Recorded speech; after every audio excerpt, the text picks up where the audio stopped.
மக்கள் வணக்கம்.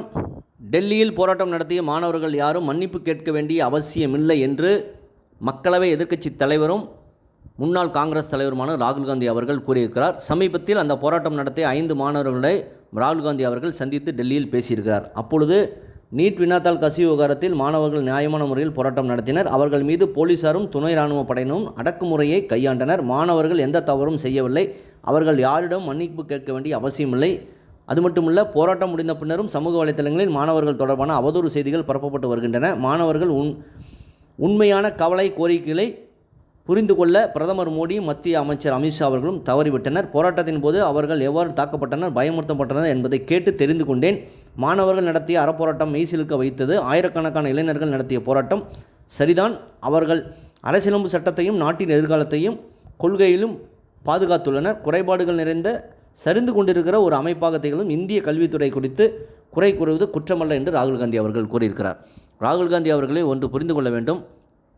தற்பொழுது இந்திய அரசியலில் கல்வித்துறை எங்கே சீர்பட்டு இருக்கிறது? நீட் என்பது காங்கிரஸ் திமுக கூட்டணி ஆட்சி இருக்கும்போது தான் கொண்டு வந்தீர்கள். ஏன் இப்பொழுது எதிர்க்காத காரணம் என்ன? நீட் எல்லாத்துலேயும் இன்ஜினியரிங்களுக்கு ஜேஇ இருக்கிறது. அந்த மாதிரி எல்லா துறைக்கும் அந்தந்த தேர்வுகள் இருக்கத்தான் செய்கிறது. நீட் என்பது வினாத்தாள் கசிவு என்பதை முறைப்படுத்த வேண்டும். அதில் எந்த வகையான மாறுபட்ட கருத்தும் கிடையாது. இது ஒரு இடத்தில் நடப்பதில்லை. ஒன்று பிரிண்ட் செய்யப்பட்ட இடத்தில், அல்லது டிரான்ஸ்போர்ட், அல்லது எக்ஸாம் சென்டர், நிறைய இடத்தில் லீக்கேஜ் இருக்கிறது. கோச்சிங் சென்டரில் இருக்கிற டீச்சர்ஸே இதை பண்ணுகிறார்கள். இப்பொழுது இந்த வருடம் இதில் சம்பந்தப்பட்ட 13 நபர்களை உடனடியாக கைது செய்து சிறையில் அடைத்திருக்கிறார்கள்.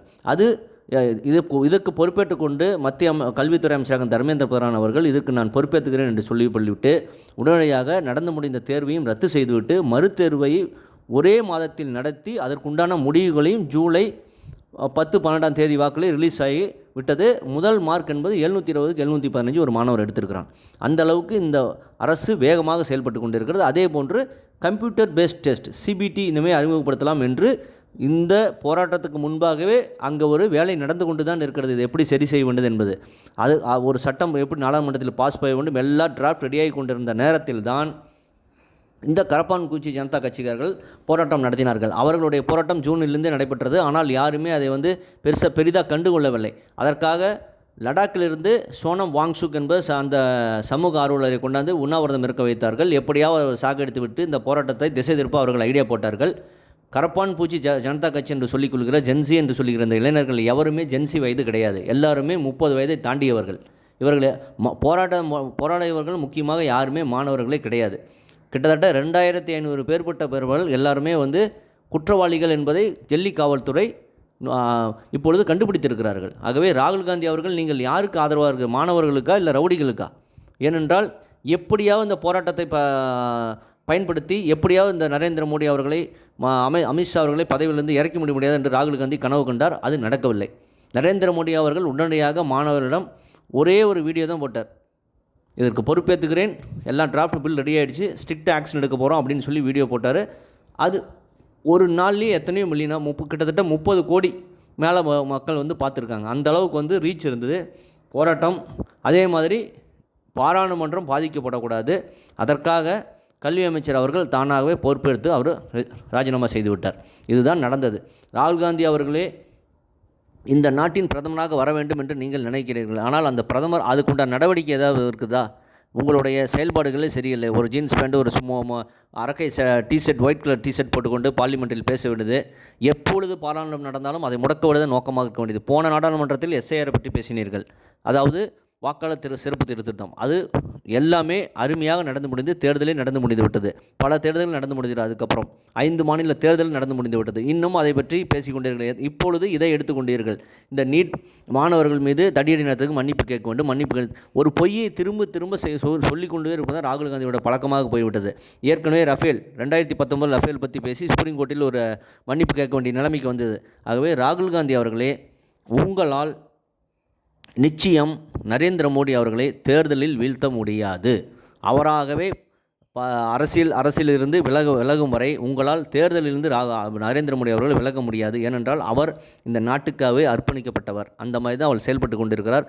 காங்கிரஸ் ஆட்சி அந்த 2004 to 14 ஊறுபட்ட ஊழல், 2G ஊழல், ஆதர்ஸ் ஊழல், காமன்வெல்த் ஊழல் அப்படி போய்கொண்டே இருந்தது. ஆனால் இந்த 12 வருடம் பிஜேபி ஆட்சியில் நரேந்திர மோடி அவர்கள் மீதோ இல்லை அவர்களுடைய அமைச்சர்கள் மீதோ ஏதாவது ஒரு ஊழல் வழக்கு சொல்ல முடியுமா? அந்த அளவுக்கு ஆட்சி சுத்தமாக நடந்து கொண்டு இருக்கிறது.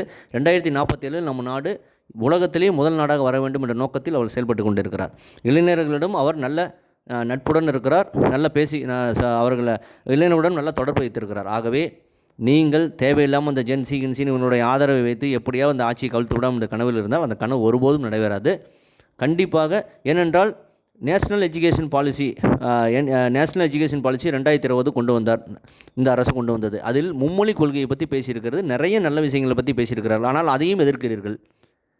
பாராளுமன்றம் எந்த கொண்டு வந்தாலும், மோடி அரசு எதை கொண்டாலும் எதிர்க்கிறீர்கள். அப்புறம் என்ன செய்வது? இது தேவை.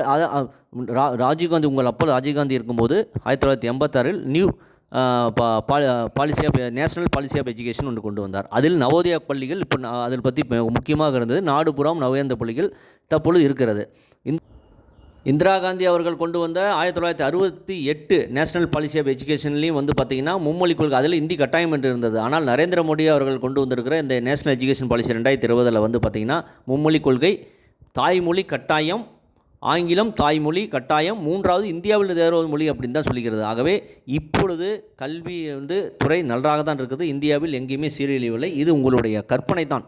கண்டிப்பாக இதே நிலைமையில் போய் கொண்டிருந்தால் காங்கிரஸ் 2029 நீங்கள் எடுத்த அந்த 90 சீட்டு கூட இல்லாமல் கண்டிப்பாக பூஜ்ஜியமாக தான் போய் நிற்கும். அதுதான் நடக்கப் போகிறது. எப்படி 2026 தமிழகத்தில் திமுக துடைத்தெறியப்பட்டதோ அதே போது 2029 டெல்லியில் காங்கிரஸ் துடைத்தெறியப்படும். இதில் எந்த வகையான மாற்றம் இல்லை. இதை பற்றி உங்களோட கருத்தை கமெண்ட் பண்ணுங்கள். சேனலை please like, share and subscribe பண்ணுங்கள். மறக்காமல் பெல் ஐக்கான் கிளிக் பண்ணுங்கள். அப்புறம் தான் நான் போட வீடியோஸ் உங்களுக்கு கிடைக்கும். உங்களோட ஆதரவு தொடர்ந்து வேண்டும். நன்றி, வணக்கம், ஜெய்ஹிந்த்.